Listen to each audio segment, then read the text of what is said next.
Good morning. Today is Saturday, February 19th, in the year of our Lord, 2022. And welcome to another edition of Box of Chocolates. I'm your host, Michael Gerard Diaz Jr. Hello. It's been a long time. I shouldn't have left you without a dope pot to step to. It really has been a long time. Let me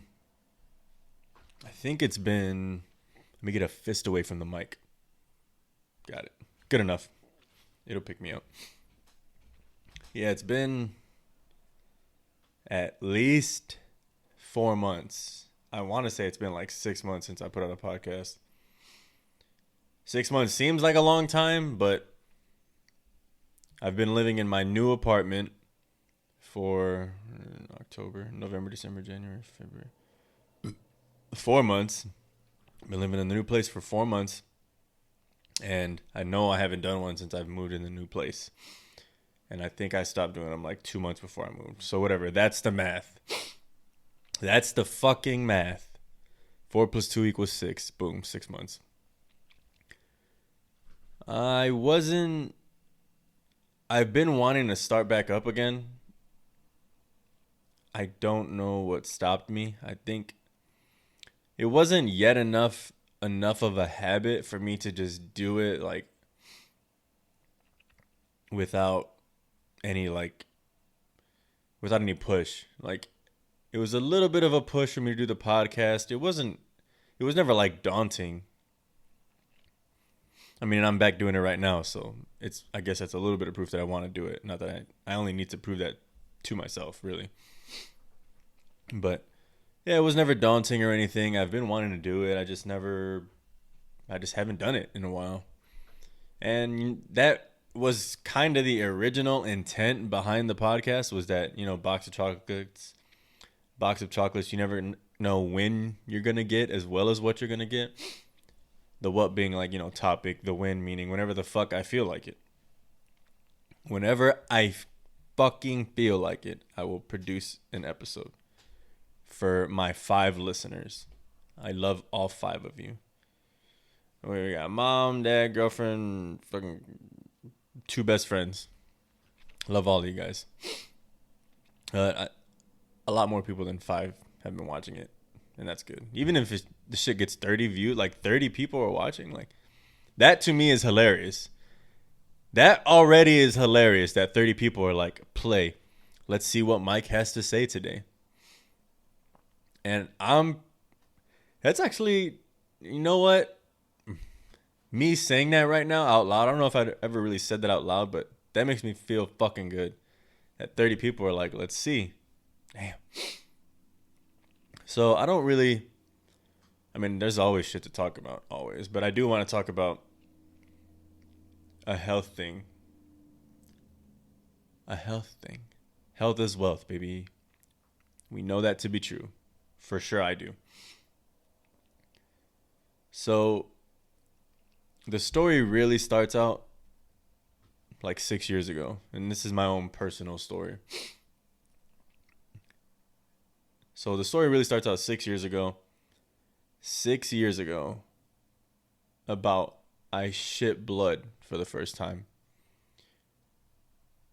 And at the time, I chalked it up to, well, maybe I just eat too much spicy food, because I was chowing down on fucking like the most hot Thai food I could get my fucking hands on like every day. Hot sauce on everything, just burning. Shit's burning, and that's normal. Like that was kind of the world I was living in. And I thought, like maybe I pushed it too far. You hit the Google machine. Does hot sauce cause cancer? Or does hot sauce cause blood in stool? And the answer is, inconclusive, really, based on my shitty research that I did. I was like, all right, whatever. Like, it wasn't that much blood. Move on. And move on I did. I moved on really quickly from it. I didn't question it more than for a day.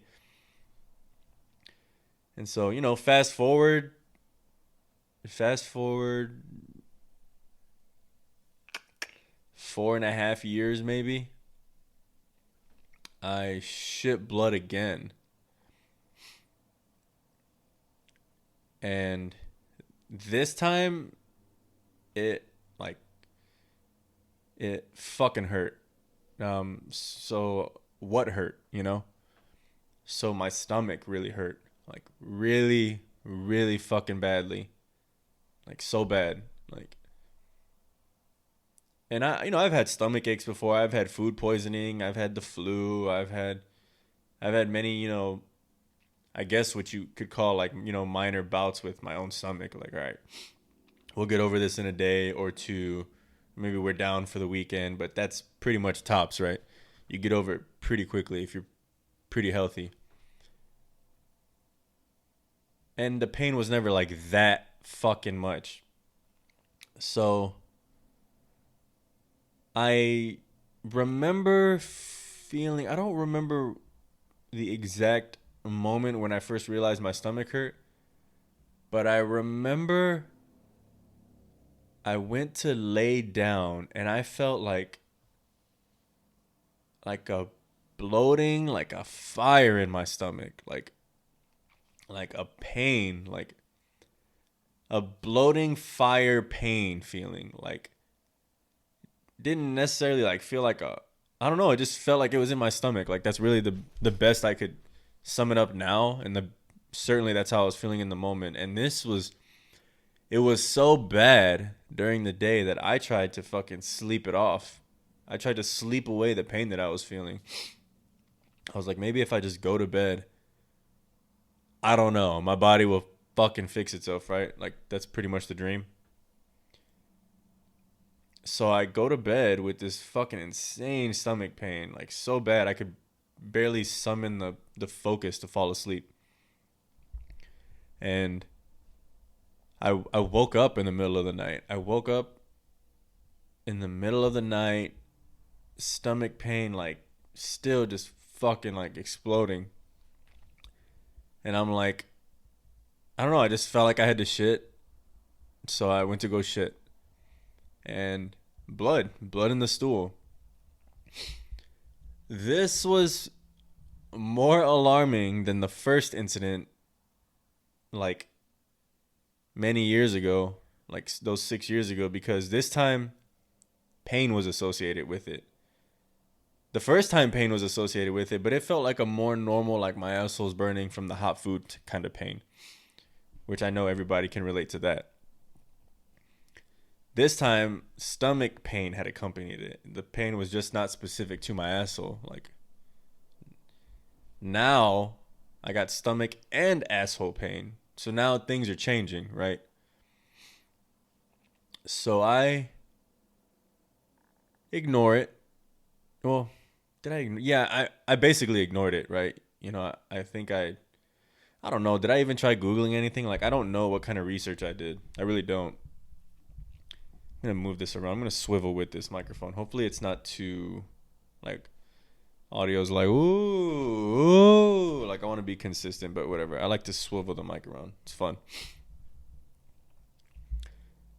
So anyways, this time incident number 2, I just thought like, okay, it was a good amount of blood, but I don't know. I guess still not enough for me to be alarmed, enough to go get looked at.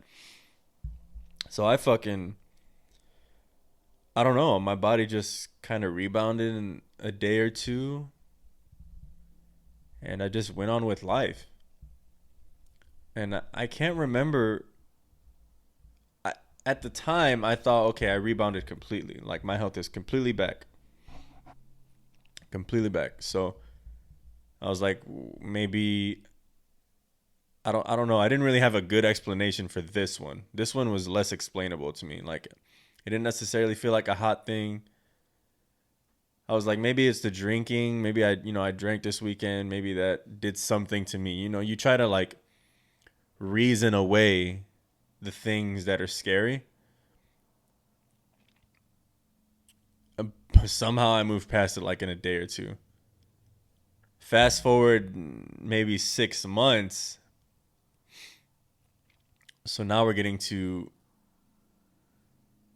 the math is not perfect and my memory is a little like fuzzy of it, but we're getting to recent history, December 13th. December 13th of last year, 2021, the year of our Lord.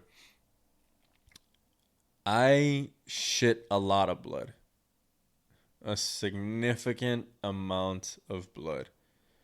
And it really felt like my asshole was tearing. Like, every shit that I did, like, I think I shit blood for like at least a full day. And it was just a lot of fucking blood, man. It was just a lot of blood. Just know that. Just know, I mean, really, imagine any blood coming out of your asshole. You're going to be alarmed. You're going to be like, why is there blood coming out of my fucking asshole? And you're going to want some answers to those questions. So this time it was the pain. It was, what really raised the red flag this time was the amount of blood had really went up. Like, increased a lot. I'm like, okay, now this is like tablespoon of blood or something. Like, it's hard to quantify because it's like blended in with the shit. Which my shits, by the way, were horrendous. They say a stool is a good example of like how healthy you are. And, along with whatever maybe you just ate recently, but fucking true. Very true. So if your shits are unexplainably looking bad, or if you're concerned about anything, go see the fucking doctor. Just go. I should have went 6 years ago. And maybe I could have saved myself some recent stress that I went through. So, and again, a lot of blood. Like, I keep saying it in hopes that you will understand what I mean. Like, in one shit serving, it felt like I had 2 tablespoons of blood coming out of my ass, which, how it's a liquid, so it's like kind of everywhere. It's on the toilet paper real bad, like real fucking bad. And it's in the toilet bowl, and the water is stained with the bread, so it's like the blood is just dispersing through the water, and I'm looking in the toilet at shitty bloody stool. And I look at the toilet paper, and a lot of blood. And it really hurt to shit. Like, it was really hard. And like I said, this one really raised the red flag for me. Really got my attention. What did I do? I ran to the Google machine. Like a lot of people do. And my advice now is don't do that. Because you will stress yourself out, as I'm sure. And people are going to do it regardless. That's just how it goes. But my advice is don't do it. As I wouldn't call myself a hypochondriac, but, I go down the rabbit hole, the WebMD rabbit hole, right? You fucking Google image, you end up on Yahoo Answers, Wiki Answers, whatever, Reddit. Why is there shit in my blood? And I'm like reading all this shit from other people. Getting their experiences, and I'm, the further you go down that rabbit hole, the more scared you're going to be, because you start getting more and more possibilities, more answers to your question. Everything from fucking I ate spicy food and somehow that causes blood and stool, to the very worst thing. And I went for the very worst thing, which was, cancer. Weird. Like, I had never felt such a pain before. I had never felt that much pain for a shit, that much pain in my stomach. And now, whatever, 6 years ago, I had a one-off. Seemed light. I ignored it. Now I'm having 2 incidents in 6 months. Like the frequency's picking up and the blood is going up. So now I'm like, okay, this is fucking cancer. Like, what else can it be? A lot of things, it turns out. So I remember I went to the doctor, or I called the nurse advice line, I think. I don't know. I mean, maybe if you have health insurance, maybe we all have access to some form of the nurse advice line, but being military, having TRICARE, that's one of the features. You can just call the nurse advice line, you tell them what's up. They do what they can for you, whatever. So I called them. I can't remember what the fuck they said to me. They might have just said, go to the doctor. Right, obviously. Because what are they going to do over the phone, you know? So I go to the fucking doctor.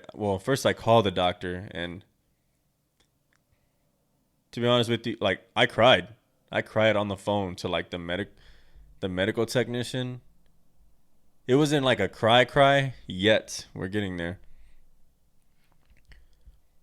It wasn't like, it was more like I don't know if you have you ever like confessed anything. Like, I cheated on you.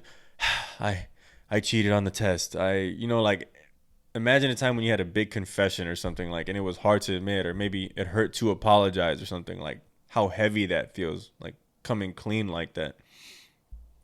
I was like, okay, I am calling because I have blood in my stool. It seems like a lot, and I'm nervous about it.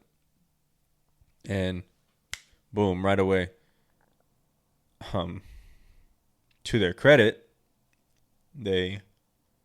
and I might get emotional talking about this because this is turbulent times we're living in. Right away, they're like, oh, come in right now.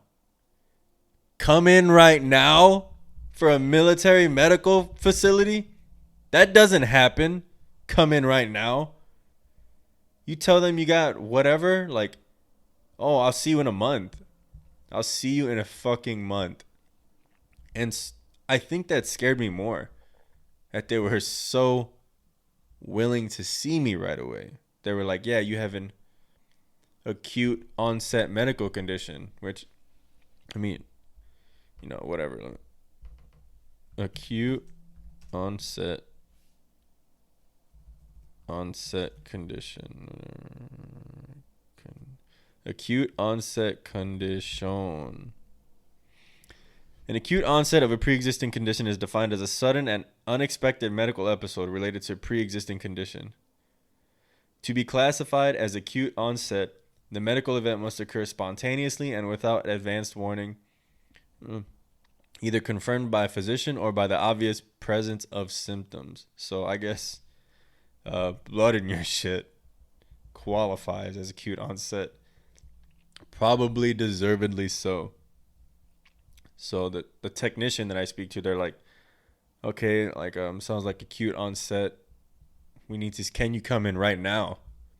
Like, right now, like, and I was so scared. I would have done anything that they asked me to do. We need you to drive across the state. Like, I would have done anything.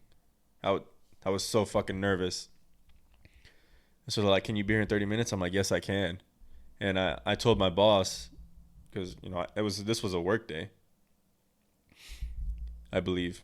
Let me see. Let me check my facts on my own timeline here. It was like a Monday, I think. Whoa, I'm going the wrong way on the calendar.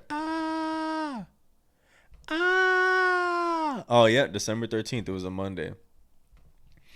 I called my boss. I'm like, hey, I have to go to the med group. It can't wait. And my boss is like super awesome throughout everything. She's like, sounds good. Just, keep me updated or whatever. Or just let me know.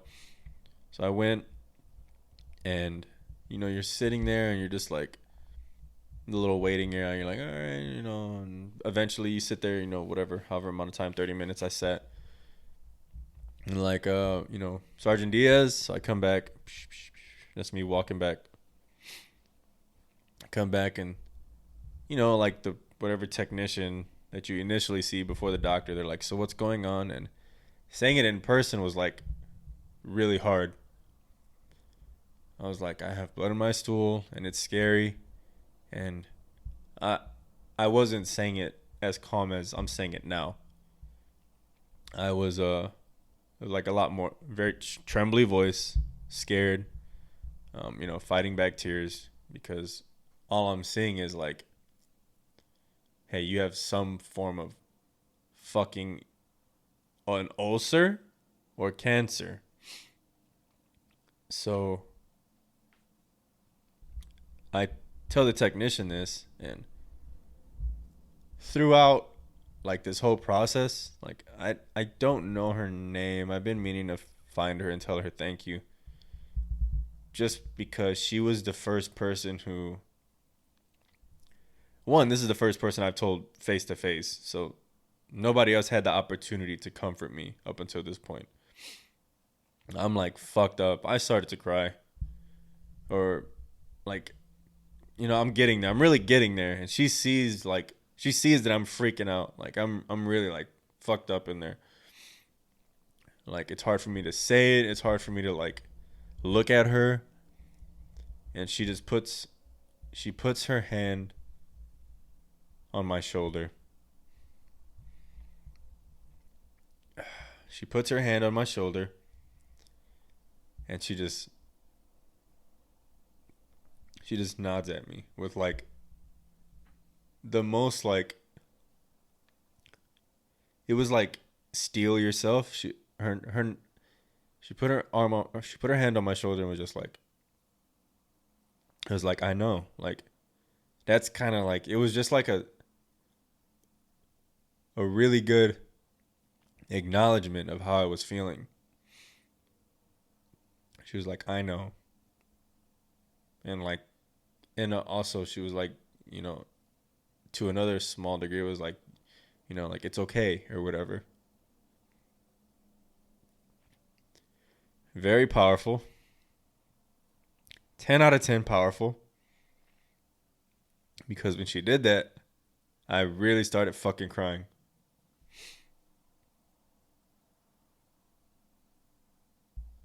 And then the doctor and then whatever, she leaves the room as, you know, she does her initial questions. She leaves the room, doctor comes in. You know, you retell the story, right? Okay, blood in my stool, fucking pain in the stomach. What do you feel? How are you feeling? You know, and you're like in dealing with the few doctors that I've been involved with the last couple of months, like they're very like unemotional. And I watched Dr. Mike a lot.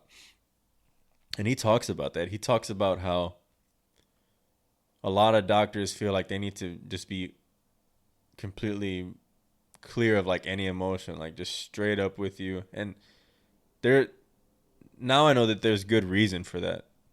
There is good reason for that, but in the moment it did feel like kind of cold. Like I'm like tearing up and like I'm like kind of like quivering through my explanation and my symptoms or whatever, and the doctor's like, like just kind of like scribbling on the paper, like not even really looking at me. Like I don't think she ever really looked at me. And it was just kind of it was just so cold. It was like a very not I mean, what is the doctor supposed to do, I guess, but it was a very like ugly interaction for me just because I'm just like I'm fucked up and my doctor like won't even look at me. Like this is weird.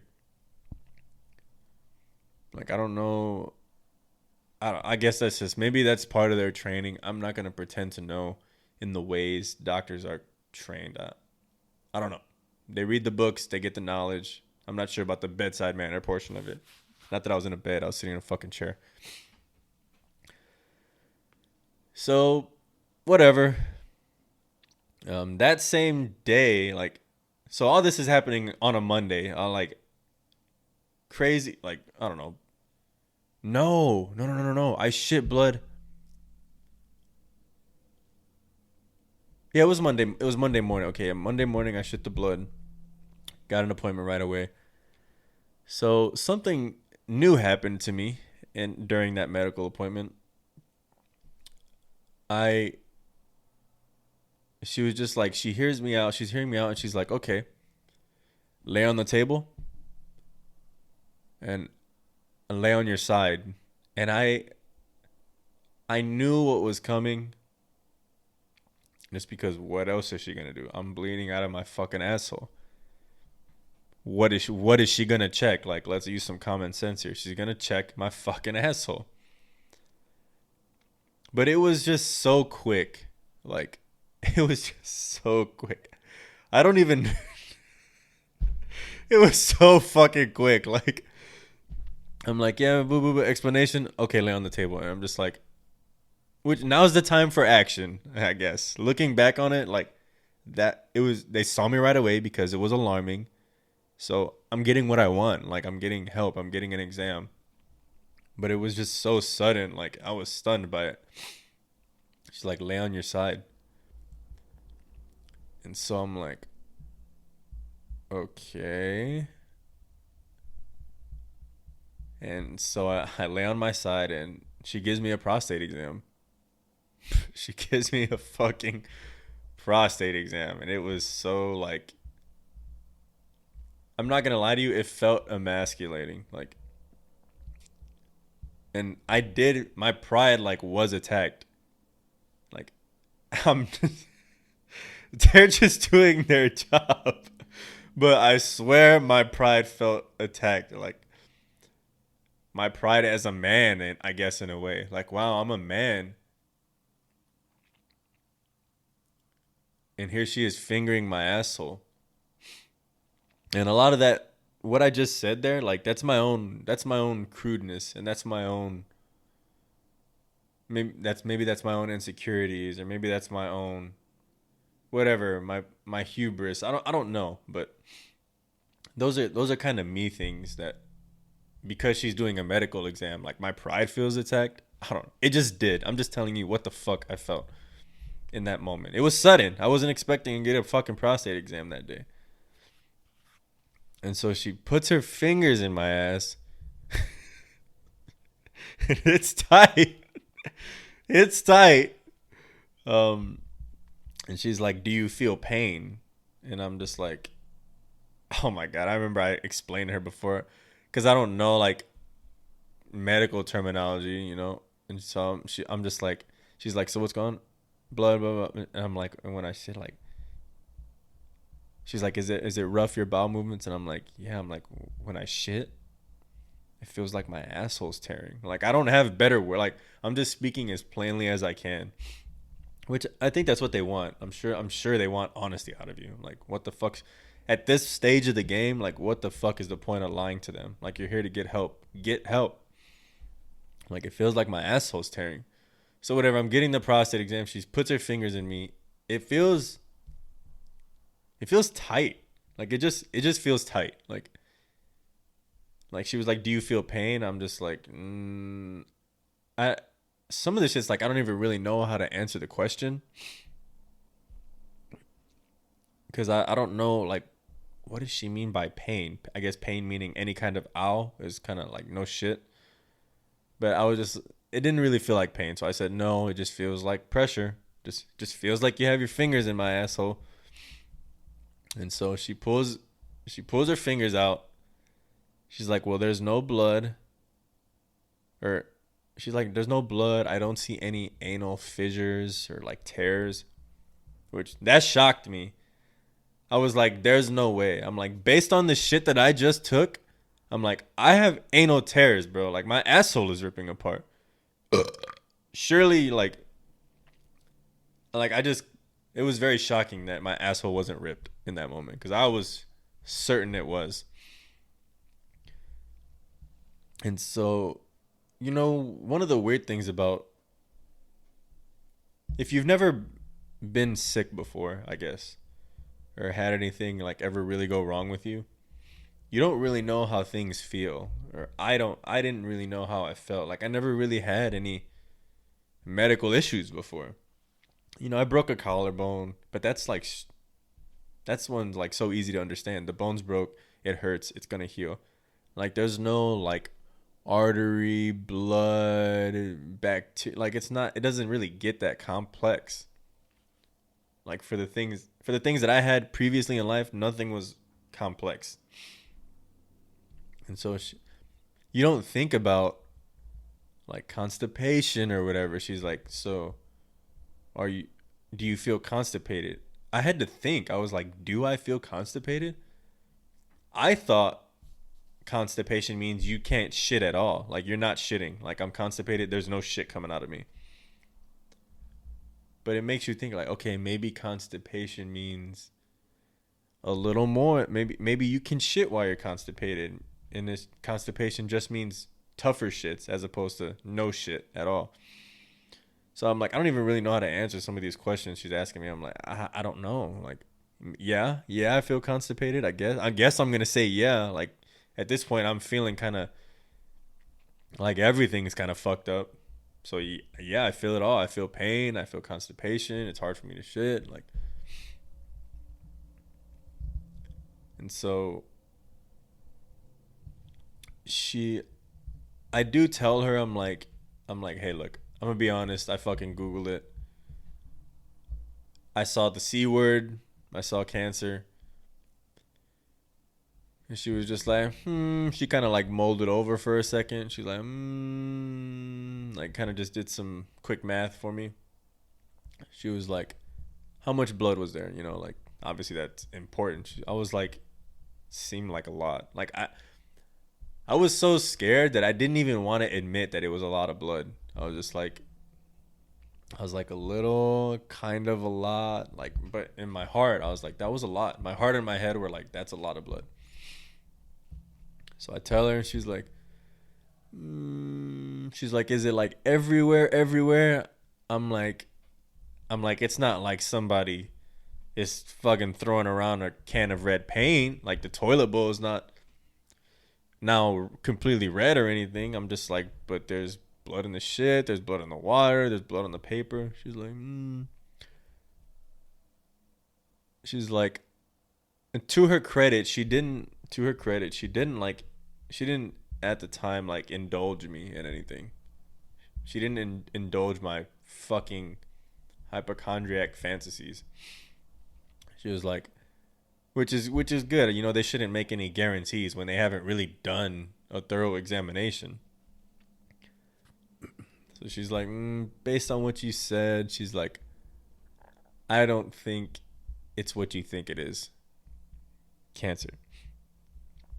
She was like, if you had what you thought you had, she was like, there would be blood. Like, she was like, you wouldn't even like. I thought I was like bleeding a fuckload, but she was like, if you had what you think you had, she was like, you would be bleeding like per fucking fusely. Like it would be like, oh my god, oh my god. I was like, okay. So I leaned on that thought for months.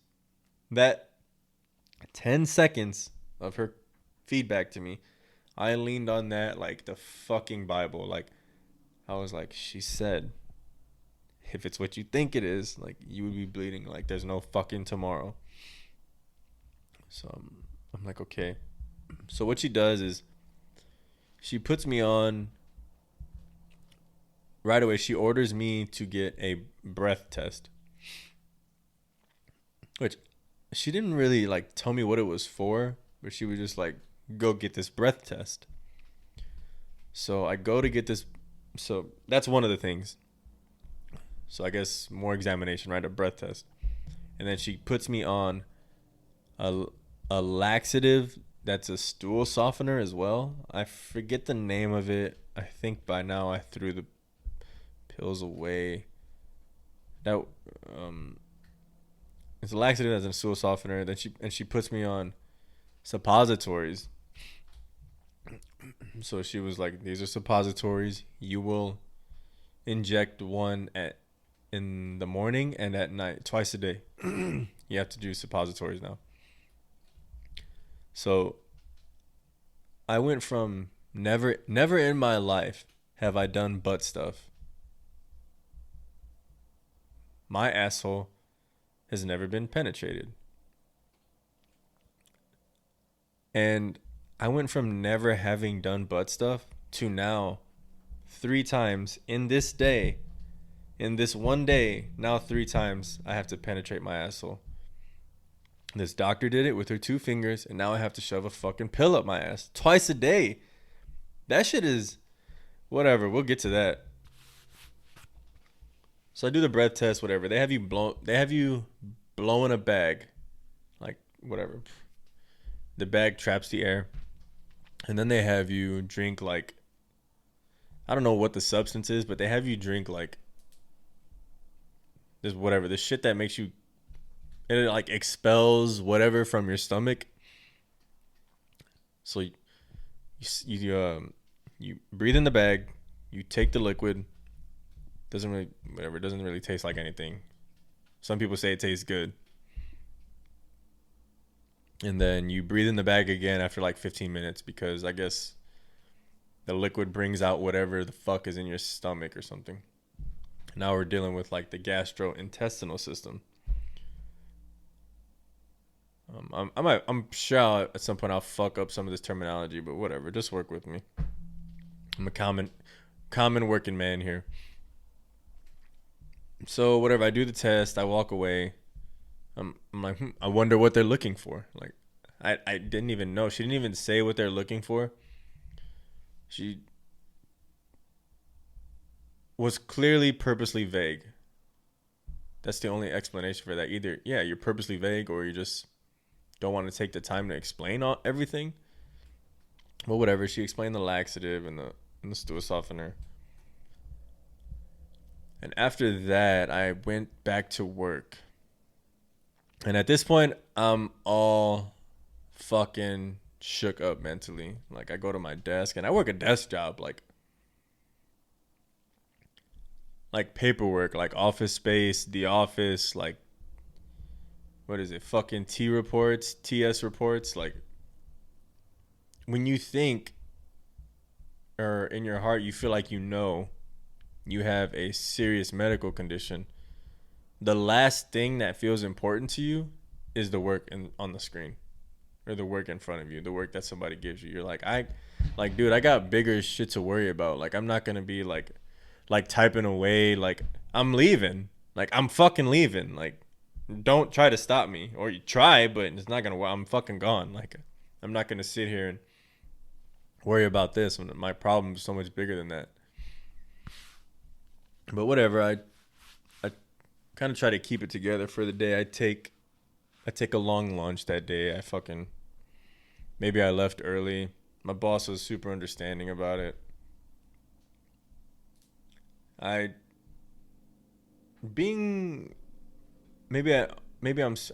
probably speaking for a lot of people out there. Being a part of like the general workforce, or maybe this is just my own opinion of who I work for in terms of like an entity, like the Air Force, not like specific people. It always feels like people are trying to see if you're like lazy, or if you're falling behind. Like, it seems like everybody's always watching each other. So I had to tell my boss what I was going through, just because I don't want her to think. I mean, yeah, I'm not working, but I want you to know why I'm not working. Like, I want you to know that if my performance slips, this is why. Like, I'm not just fucking watching YouTube videos all day, or, fucking playing Pokemon. I'm just like, there's something here. There's something going on. An acute onset medical condition, right? Per the doctor, not per me. They said that. Shit is acute. So, I don't know. I go away for the day, and my thoughts are consumed, like, by this. Consumed. When you go, your whole life, meaning at the time 29 years, without any serious medical conditions, and now you're faced with some shit like this, like, you really don't, I don't know. Like, I guess your coping, like my coping skills were really bad. I guess is what I'm saying. Really fucking bad. I I went home. I lived with my girlfriend. I mean, we ate dinner. Like, that's kind of the weird thing is that maybe it's not weird, but it feels weird. Is you have this thought in your head, and it's like, like life goes on, and you still have to live every day. You still have to go through the days. Like there is no stopping time. There is no never. You always have to be moving forward. You don't have a choice but to move forward. Like I still got to make the chicken. I still got to clean the cat's litter box. I still got to walk my dog. Like the day-to-day things don't stop. You still spend time with the woman. Like it's just. But in front of all that, like the things that those things, like your bandwidth, like mental bandwidth, like my bandwidth was like consumed by thoughts of how sick am I? Like just how sick am I? And unlike anything in my life, and I mean this when I say this, unlike anything in my life, I think by now you probably get it. This consumed my thoughts more than anything. Consumed my thoughts more than fucking anything. So I wait for results from the breath test. And I'm like, okay, waiting for the results. What are they gonna say? And I'm on the medical team's ass. Like every medical facility or entity that I've worked with since then, like I don't want to say I haven't like stalked them, but I've definitely fucking followed up on every test, every result, every appointment. Like, and that is my advice to all you out there is don't wait. Don't let them make you wait. I didn't. So, whatever, a day or two passes and I get the results from like the technician, which is fine. But when it comes to acute onset medical conditions, you want to hear from the doctor or the fucking nurse practitioner, somebody that's something like a doctor, a little bit more than probably not even just an RN, like whatever. You want the specialist, like you want to know, you want to talk to the person who has the fucking answers, right? And this whole thing has been eye-opening about that too. Who has the answers? So I get the results from the technician, whatever. They're like, I can't remember. I don't know if that person told me everything looked normal. But I was just like, they might have said that. I can't remember. I'm not going to put that on them, but they're just like, here are your results. And I'm like, okay. I'm like, he was like, do you want them? You want to come grab them later? I'm like, I'm coming to get them now. I'm like, what do you mean? Do you want to come get them later? Like, bro, like, don't say it. You want to come get them later? Like, bro, acute onset. Acute onset. That means now, bro. Like, I'm coming to get the shit now. Here, like, I could hear like the shock nature in his voice. He's like, oh, okay, like, yeah, bitch, I'm coming now. Come grab the paper. Don't know what the shit means. Start looking through it. Okay. So, at this point of the story, by this time, like 2 or 3 days had passed, I think. So, I tell my mom in between all this. I can't remember when. So, she's telling me that she has a medical thing, and I'm like annoyed. And her thing is, serious. And I'm just like, I don't want to make it all about me, but also I wasn't trying to make it all about me. I was just like, she shared she shared something with me that was, I could tell. Obviously, she's not fucking happy about it, right? She has her own concerns about her own health. So she shared with me, so I figured, okay. And this is what I told her. I was on the phone with her. I was like, I will share with you. Like, you shared with me, I will now share something with you. And she was like, share what? Like, she wasn't expecting to hear anything like this. I'm like, the other day, I had blood in my stool. You go through the story again, right? You tell every new person that you tell, you have to kind of like give them at least a brief summary of what's happening, quick timeline, quick symptom rundown, what you're feeling. I tell her, she's like, she's like, what? Like, what? And so I will say that my mom is a nurse who works in the cancer ward. So I think for her, on a professional level, as well as a personal level, like, it was alarming on both fronts. Like, my son is shitting blood. I work with cancer patients who also shit blood, right? So she's like, okay, I don't really remember. You went to the doctor, sure. They did a breath test. She's like, okay, follow the fuck up. So I get the results, and I call my mom, and I'm like, hey, whatever the nurse called or something, and she's like, you're good. Nothing seems out of the ordinary or whatever. I can't remember specifically, but the important thing is I got my results, and I shared them with my mom. She, I show her via video all the levels and everything, and she's like, okay, and she's like, fuck is that? And I'm like, fuck is what? Like, I don't know anything. She's like, that. She's like, it says positive. And I'm like, positive for what? Like, I don't know how to read these documents. These are documents I've never seen before.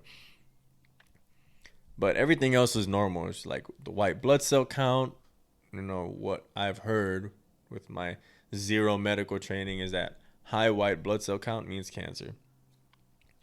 Turns out it doesn't always mean cancer. It turns out it's like this medical shit is like everything is everything and everything is nothing at the same time. Like, it's such a crazy web of shit to sift through.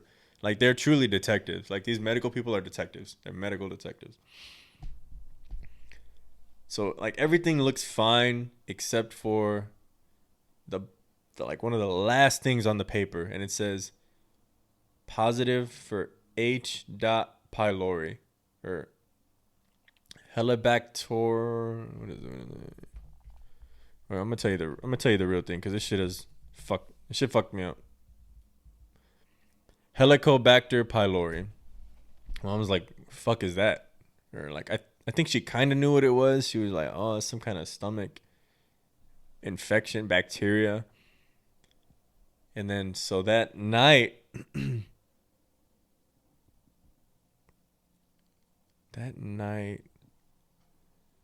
this is all happening around the time my girlfriend's supposed to graduate from school. So my mom like comes into town like the next day or two, like a Thursday or Friday. And so now I'm with her. And like when I see her, it's like things are already like tense. Like, this is a mother who's concerned about her son. Or at least that's the movie that I had playing in my head. And then we go over it, and I give her the paper. I'm like, here's whatever. And we kind of talk about it. And she was like, okay, H. pylori, what do we both Google. It turns out H. pylori, so it's just a bacteria. I'm not going to go into like the specifics of it. One, because I don't know. Two, just know H. pylori ain't good for you. Just know that shit. Just know it. So she's like, well, did you Google H. pylori? I'm like, you're fucking right, I did. But yeah, I didn't say it like that. I was more like, it was like a somber, like yeah, I Googled and I saw. And she was like, She's like, okay, because H. pylori can cause cancer. So it can cause stomach cancer, which, remember earlier in the video, I told you my stomach was hurting real bad.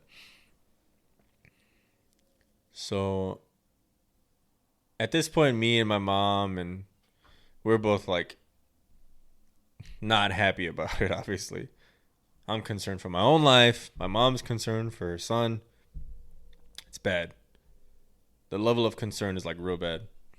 I mean, good that she cares, but also bad. It's like unhealthy, like mentally, you know, like the stress of it. So,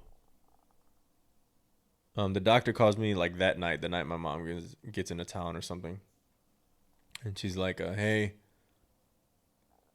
And I'm not telling my girlfriend about this, by the way. At this point of the story, I've now been shoving pills up my ass twice a day for like 3-4 days. I do it in the morning when she's sleeping, and I do it at night right before bed. I say, oh, I'm going to use the bathroom, and I'll go use the far bathroom. We have two. I'll go use the other bathroom, the guest bathroom, and I fucking shove pills in my ass in the guest bathroom in secret and take laxatives. And do everything in the guest bathroom just because I'm hiding this thing from her. This cancer scare. And that's like eating me up inside. Like, and no, during this too, I'm not really ashamed to say it, but I cried every day for weeks. In some form or another. Sometimes I would just be sitting there and have a thought, a not good thought, and that thought would lead me to tears. Or like, you know, that pre-cry feeling, like where like the wave of emotion is hitting you. Like some form of crying and it was like level 1 cry to like level 10 cry. Like I went through the whole thing. Once a day I experienced one of those phases. At least once a day. And so me trying to be like not ruin my girlfriend's weekend, because this is her big day. She's graduating from college. Like, this is a major milestone for her. She has all family coming in. She's like, I'm graduating. Woo, woo, woo. Everything's all good. And I'm like, yeah, you're graduating. And I'm like, but I'm about to be peacing out. I'll see you later in that fucking afterlife. So just whatever. You try to be strong. You try to whatever. I don't know. Telling my mom, like, so now it's me, my mom, and my stepdad who are like in the know about this. And so me and my mom are like whispering around the apartment, like, oh my God, H. pylori. Okay, you need to take these. Like, she buys, right away, she buys me like these not Danimals, but like these little Yoplait yogurt. I don't remember the brand, but she buys me these yogurts. It's like good for your gut health and everything. And the idea is that the good bacteria will cancel out the bad, H. pylori being the bad. So anyway, I get a call that night, like the night my mom gets into town. It's like 6:37. So first of all, shout out to the doctor for being there so late and not just fucking phoning it in and going home. She's like, all right, you're positive for H. pylori. She's like, I'm going to put you on these antibacterials. She's like, it's quite the regimen. That's what she says to me. It's quite the regimen. I'm like, when can I pick them up? She's like, you can pick them up. She's like, I can either order it in now or you can get it tomorrow. I was like, all right, I'll just grab it tomorrow. It was already like 7 p.m., 7:30, 8. Like, we're going to go to dinner. Like, there's family everywhere. My girlfriend's family, my family. Like, let's still not make it all about me. Because that's fucked up. I'm not going to be like, guys, I'm positive for this thing that can cause fucking cancers. Might already be like, we don't know. And so I wait for the next day, or wait for like Monday or something. Yeah, I think I wait for a Monday. Saturday, maybe I skip Sunday and I got a Monday. Anyways, I get the pills. Taking these pills sucked ass. Sucked so much ass. I don't think I ever really took I think I took antibiotics. I have taken antibiotics before, but nothing like these. These antibiotics do not fucking play. So I was on metronidazole, I believe is the right term. I was on omeprazole. I was on Pepto-Bismol, Bismutrol. Like maybe it's like extra strength Pepto-Bismol. And I was also on, oh man, there was one other things. Omeprazole, metronidazole. I don't know. There was a fourth thing. It was two antibiotics. And then the Pepto and the omeprazole. So the antibiotics are meant to kill the H. pylori, right? The problem is it kills all bacteria in your stomach. And these are all things I didn't know. I didn't know this shit because I've never been sick before. So two antibiotics that are pretty strong, I guess. And then omeprazole, which is a proton pump inhibitor, which that pill is meant to reduce the stomach acid. So I don't know. It's just like symptom relief mixed with. The doctor didn't tell me this, but what I read a couple of different places was that the proton pump inhibitor relaxes your stomach acid, because I was having crazy heartburn. Like many times a day I was having like really bad heartburn. Not like collapse on the floor, but fucking super uncomfortable. And so the omeprazole takes care of the stomach acid and the Pepto-Bismol.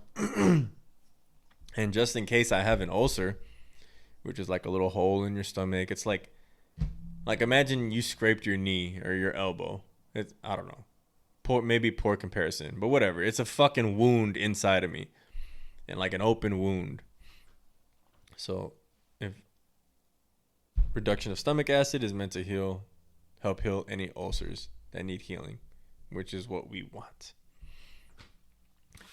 So while I'm kind of going through, oh man. Okay, so first, this is about, I get my pills like on a Monday, and then I waited until after my girl's graduation, like the night of. And it's late at night, we're going to bed, and I'm just like, I have something to tell you.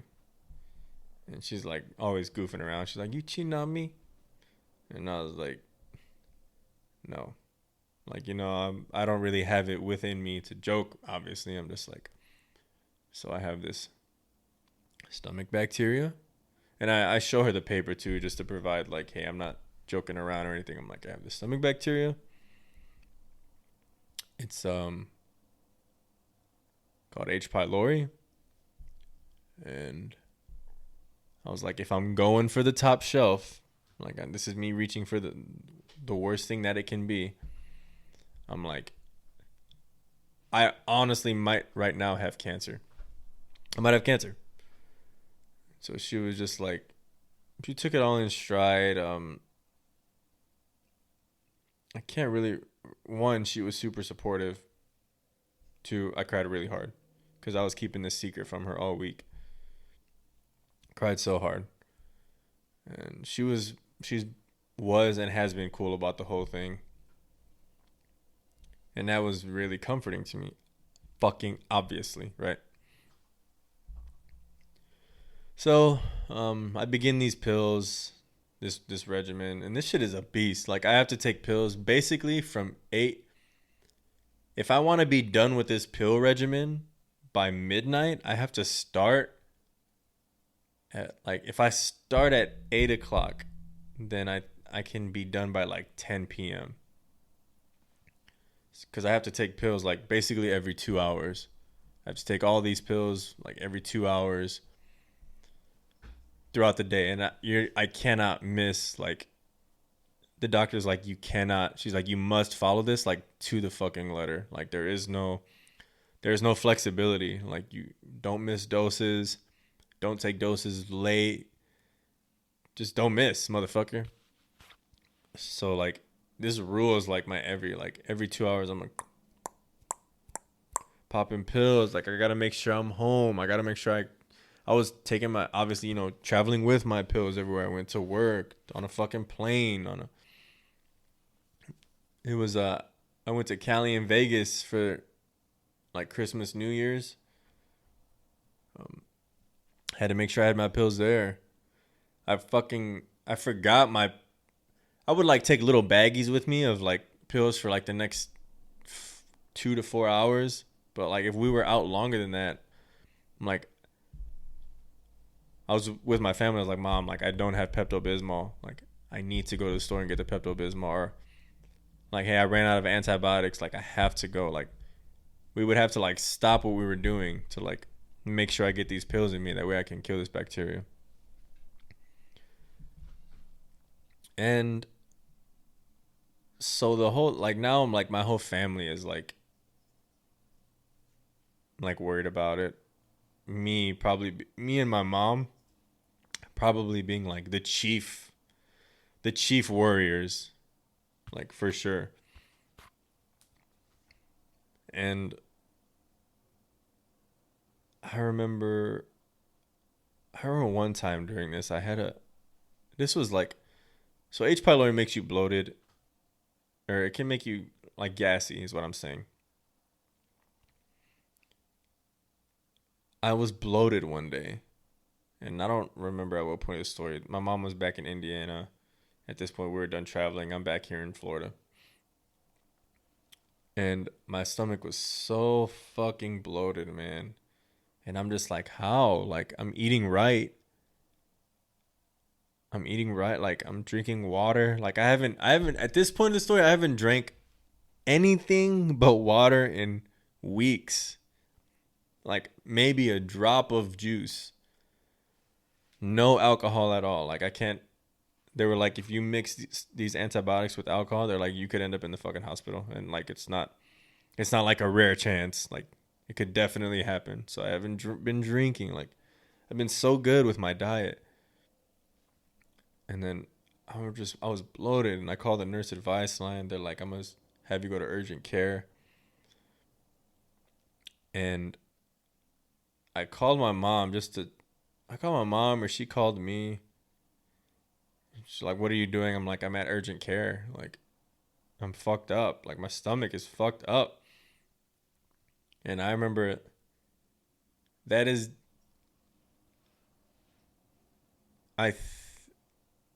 that is the hardest I cried during this whole thing. Like, me having that conversation with my mom in the parking lot of an urgent care center.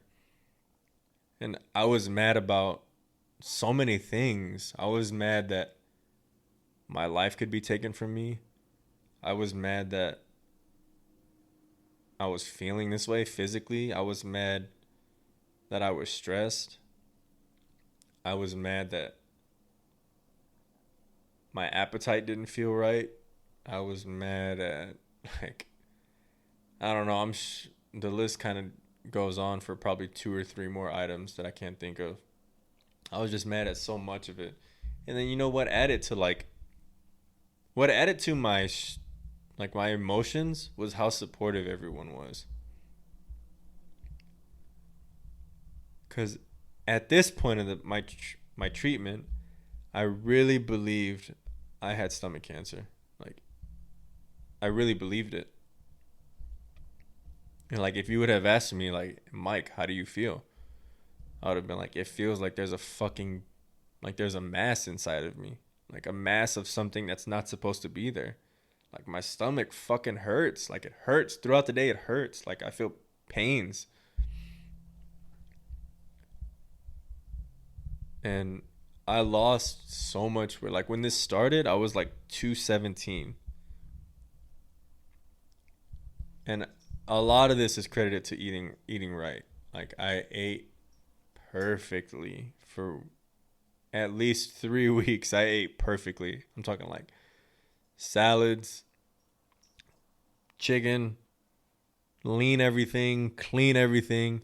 I'm not eating sugar. Like I didn't have more than one Coke over like an entire like for an entire month. For an entire month was perfect food wise. So a lot of my weight loss is definitely due to that cuz before that I was eating like the fucking garbage disposal. But rapid weight loss is one of those things that is a sign of fucking cancer. Oh, another traumatic thing? I drive by a fucking cancer center every day. Like to and from work. It's called the Moffitt Cancer Center. And I have to drive past it every day. And I'm thinking of like Chadwick Boseman. Didn't he die of like some like colon cancer?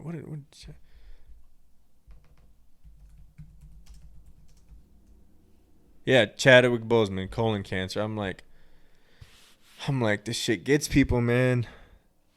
And then I'm seeing random articles on the internet like, oh, man, 44, family man, dead, colon cancer. Like, I'm just like, dude, colon cancer is like, colon cancer, stomach cancer, intestinal cancer. There's cancers out the wazoo, right? There's a zillion forms of them. Like, pick your cancer. I'm sure I got one of them. And man, I don't even remember where I just was in the story, honestly. But pains, tears, crying, sitting on the couch with my girlfriend, just start fucking tearing up. It was really bad. It was really bad. It was the most stressful time of my life for sure. So far, anyways, right? So far, anyways. Um. Yeah, and towards the end of it, I thought, why aren't I feeling better? Why do I feel worse than I felt before? Like, I feel worse now. So, to me, I'm like, my condition is deteriorating. Like, this is it. Like, this is how I die. Like, in 1 year, I'm going to be 125 pounds and I'm going to be in a fucking hospital bed. Like, this is it. This is how it happens. The fucking crazy weight loss, the death. My appetite was so bad. Like, there was many moments where I didn't want to finish food. My girlfriend had a fucking crab boil. A crab boil for her graduation. And I ate like one crab leg. I ate one crab leg, one potato, one corn. Like, that's nothing. Like, the little babies were like eating more than me. And yeah, it was just fucking awful, man. Yeah, it was just fucking so awful. I remember I told my best friend Pedro that was fucking awful. And if you're listening at this point of the story, you're like, like, dude, you're not even a confirmed like cancer case. Like, why are you being like this? I just thought it was important for me to tell people close to me what I was going through, because I didn't like keeping a secret from them, which is what it felt like. Two, I just thought it was important that they be prepared, like, for anything. Like, I didn't want them to log on to Facebook one day and it's like, why is everybody saying rest in peace, Mike? Like, I want them to know, like, hey, like, something might be headed our way, as a family. And I don't know. I just thought it was only fair to them that they be in the know. So it's just something to know about these antibiotics too.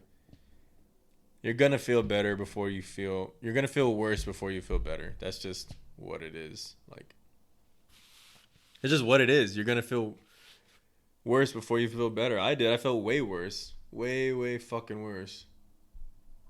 It was so bad. So in the meantime, after the treatment, I wait 2 weeks because somebody told me to wait 2 weeks, maybe the doctor. Then I had to get an endoscopy and a colonoscopy. Endoscopy meaning they go in through your throat and they examine everything from your, I guess, your mouth, your throat, all the way down to your duodenum, which is like you have like your stomach, and then there's like this extra like little pocket right after the stomach. I didn't even know that was a thing. I learned many things about the human body throughout all this. Whatever, the stomach, duodenum, whatever. Maybe that's right. I'm pretty sure it's right. And then upper G. I think like they get the beginning of your upper GI tract in the endoscopy. Maybe, maybe not. So that was interesting. I was scared going up to it. Not scared of like anesthesia or anything. I think I was just scared they were gonna find something. That's why they gave me the option. Like, what do you want first, your colonoscopy or endoscopy? I was like, give me the endoscopy because I'm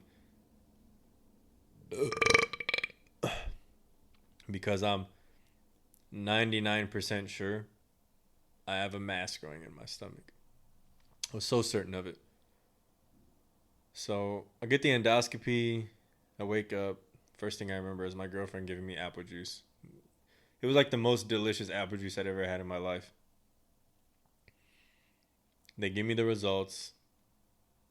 Not full results, but they give you like surface level results right away. Like, hey, well, here's what we saw. Here's what we didn't see.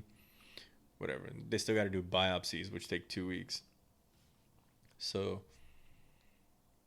uh, come to find out, they give you pictures of all this shit too, and maybe I'll post the pictures like in the video. You want to see the inside of my stomach and asshole?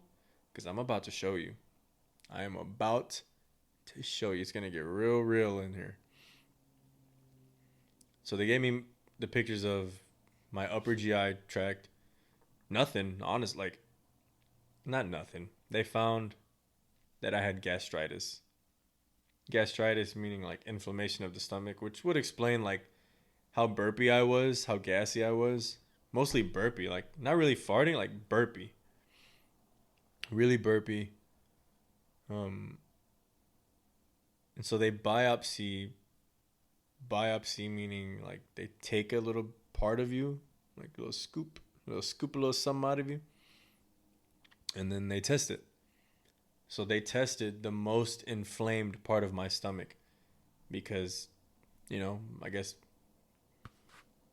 that's the idea is the most inflamed part of me is where the H. pylori bacteria would be. That's where it would be sitting in my stomach. So they grabbed it. They tested it. They got like somewhere in my throat too. I think they did a biopsy. I get those results 2 weeks later. Negative for any cancer. So now at the time, this was like hallelujah news. Like, right now I'm just like, right now I'm on the other side of it. So now I can be like, oh yeah, that's what it is. But at the time, like, I called my girlfriend, called my mom. Like, I'm calm. When they say hello, I'm already in tears. My mom's like, what's wrong? I'm like, and I'm sobbing. She's like, she's probably like, this man has cancer. Like, wow, my son really does have cancer. I was like, I don't have cancer. I don't have it. I'm good. I don't have stomach cancer. She was like, oh my God. All right. We're so happy. Whatever. Fast forward to the colonoscopy. Um, they don't find anything obvious. They find, nothing. In that moment, nothing. They find nothing. And again, they gave me pictures of my GI tract, my asshole, my fucking, like, they gave me pictures of that. And they didn't even have any feedback for me. With the stomach one, the gastritis, they're like, yeah, you definitely have gastritis. And I guess they can tell from, like, Well, I guess it's a visual thing. Like, it kind of looks like my stomach has a rash in a way. I guess that's how I would describe it. And they can tell from like one of the potential issues was maybe I had a hernia. They can tell from like the dimensions of your stomach or like something, like some kind of measurements that they were able to take where they can say like, hey, this is not a hernia, most likely. So after the colonoscopy, they gave me results. There's nothing obvious. They didn't wake me up and be like, hey, we found a mass sitting inside of your asshole. So again, it's like, fuck. At this point, I am so close, so close to being completely free of any bullshit, you know? So the last thing is I need the biopsies. Oh, I lied. They found a polyp. Yeah, they found a polyp in my colon, which is, it's like a little, what it looks like, and I'll probably put it in here. What it looks like is, it looks like I have, those pimples that don't, like an ingrown pimple where it's like it doesn't break the surface, it doesn't turn white, like you don't get the pus or anything. It's just like it just raises the skin. It kind of looks like that. Just looks like uh, a little small lump, and they measured it. It was 4 millimeters across, I guess, which is pretty small, I guess. They take it off with like some frozen forceps. Like they're like, yeah, we found a polyp, we removed it. I'm like, okay. Polyps can be cancerous. And maybe the polyp is what bled, like it ruptured or something. And maybe that's why I'm shitting so much blood. Meanwhile, I will be honest with you. At this point of the story, at this point of my life story, I've only shit blood 3 times in my life. So it's not like every day there's blood running like a river or nothing like that. But no blood. No blood is ideal, obviously. That's why it was alarming. Acute onset. So they find a polyp and I'm like, okay. I tell my mom. She's like, and then, right away she's like, okay, it says the research shows most polyps are harmless. So I'm like, the odds are just looking real good at this point of the story. Real good. But I still gotta wait for the results, like the biopsy results. I'm not gonna not get the results just because the odds are good. Like, no, I want a thorough fucking breakdown. I've been anesthetized twice, put under, tube shoved in my mouth, tube shoved up my ass. Like, I want the results. So, and they were gonna give them to me. There was no fight or anything. I'm just saying, I was ready to see this thing the whole way through. Maybe like 3 days ago, I got the results. I actually had my medical appointment with the GI doctor, and she's like, the polyp is called a hyperplastica. Let me see, is that right? Hyperplastica. Yep. Hyperplastic polyp. Yeah, so I don't know.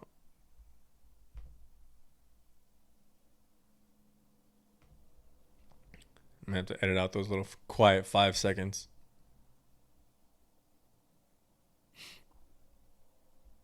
So she's like, all right, polyp. She's like, she starts off the conversation real good. She's like, benign, benign, benign. You're perfect. I was like, what? Like, fuck. Like, right away I can feel like the waterworks about to start. And she's just like, benign. I'm like, perfect. And so she's like, yeah, so this is called a hyperplastic polyp.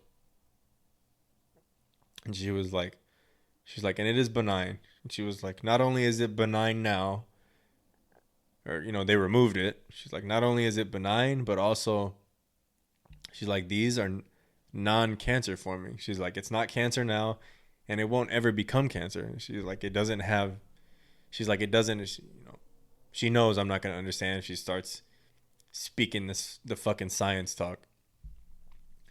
She's like, it doesn't have what it takes to become cancer. She's like, it's nothing. Just a little whoop. So I'm like, cool. Like, all right, man, I haven't talked this much in a long time. I feel my throat straining. Need to podcast more. And also, I'm probably dehydrated. Fucking throat dry as shit. And I just, I spent the last 2 months of my life thinking that it was going to be cut short. I really did. I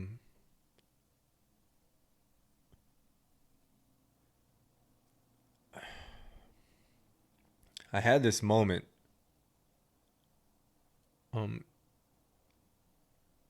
The thing I can liken it to the most is if you've seen the movie Deadpool, he has cancer. And right before he finds out he has like the most fucking terminal cancer in his fucking head or whatever. He has a good thing going with his girl. Like, life is cool. He's like, it's smooth sailing. And I felt that way. Like, my life always, whatever problem. Well, I want to say this first. When I found out I had H. pylori and I found out there was a potential for cancer, a real one,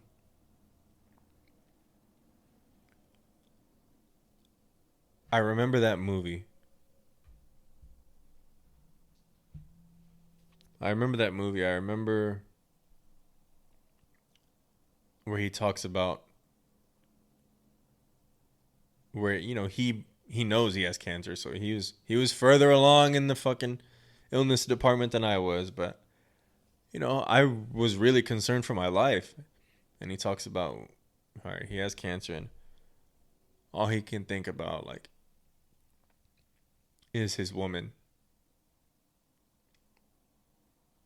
And memorizing the lines on her face. And he can't even think about, like, it's just so unfair, right? Like the things that are good for him are not going to be taken from him.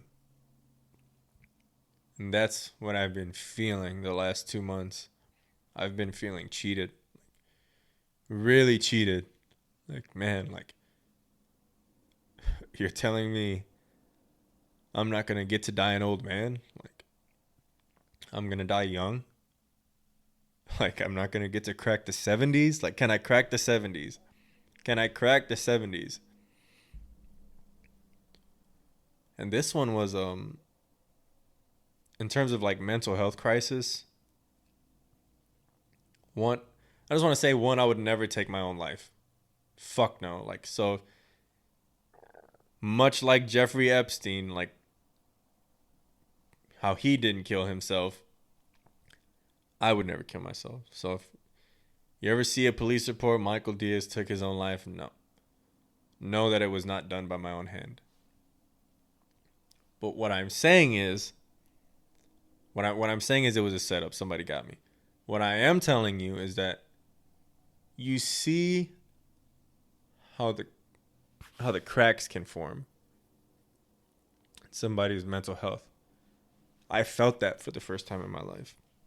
I never met a problem or had an obstacle that I felt was so large that I couldn't, on the strength of my own I prided myself on how strong I was mentally. I still do. I still pride myself on how strong I am mentally. But for the first time in my life, I was met with something that I couldn't reconcile. I couldn't come to grips with it.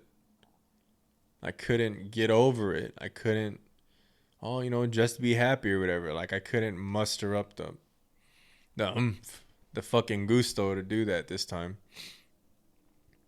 So I went to go talk to somebody. I went to go talk to the military chaplain just because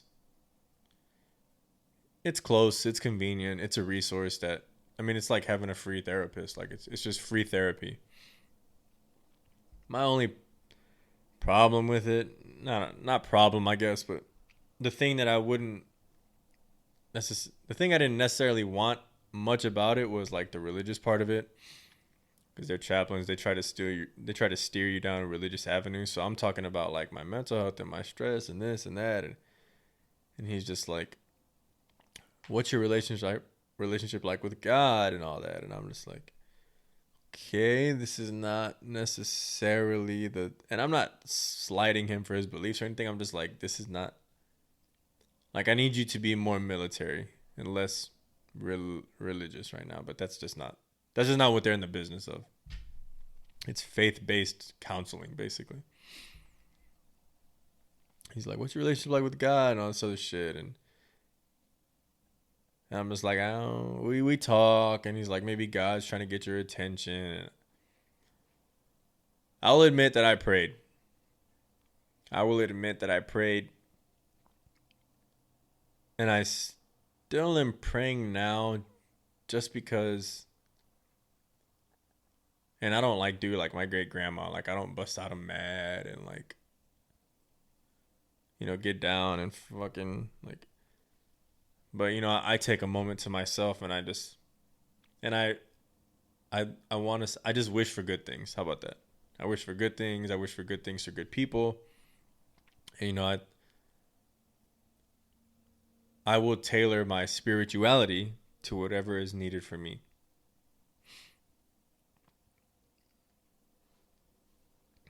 But yeah, I needed somebody. And so once a week I would go talk to him. Just whenever I was feeling bad, or even if I was feeling good, I would still go and talk. Yeah. So these last 2 months have been really fucked up. What I want to say that I'm thankful for is I have a good support system, professionally and personally. I have medical care, so I never, even if I did have cancer, even if it turned out like, yeah, you're positive, I still would have been thankful, like, damn, well, at least I can start this radiation, at least I can start this chemo soon. Like, I still would have been thankful for that. Yeah. I just really wanted to talk about that today. You've never known relief like knowing that you have your health. When I found out that I was good, I really mean this. The grass was like literally greener. Like, I looked at the grass, I was like, that's the most beautiful fucking grass I've ever seen. Like, goddamn, the grass is so green today. Same grass I walk past every day. I looked up at the sky, I was like, that is the bluest motherfucking sky I ever seen. You go from thinking like, man, I might be biting the dust pretty soon here, to, man, like, now I get to be a grandpa. Like, I get to die old, And that's been my thing. I'm just like, dude, like, let me. Nobody ever wants cancer, but obviously it's kills a fuckload of people, right? I'm like, if you're gonna give me that shit, can you give it to me when I'm 70, 75? Let me crack the 80s. Can I crack the 80s? If I can crack the 80s, hey, that's 50 years from now. That's almost tripling my current lifetime if I crack 80. So, what I want to say is take care of yourself. I want to say that I was never like, I believe people when they say they're sick. That's never been a thing where I'm like, oh, he's not really sick or he's not really hurt or whatever. But now more than ever, I believe people because now I felt it. I felt heartburn. You felt like something was ripping inside of your fucking body. I felt asshole tears where, oh, by the way, the causing of the bleeding is hemorrhoids. I have hemorrhoids. Whatever. Hemorrhoids. So the reason why the bleeding is so, what I would call profuse, was because there's veins and arteries like around the rectum, and I'll show you my rectum. I have the scanned images. Yeah, so that caused the bleeding. Whatever.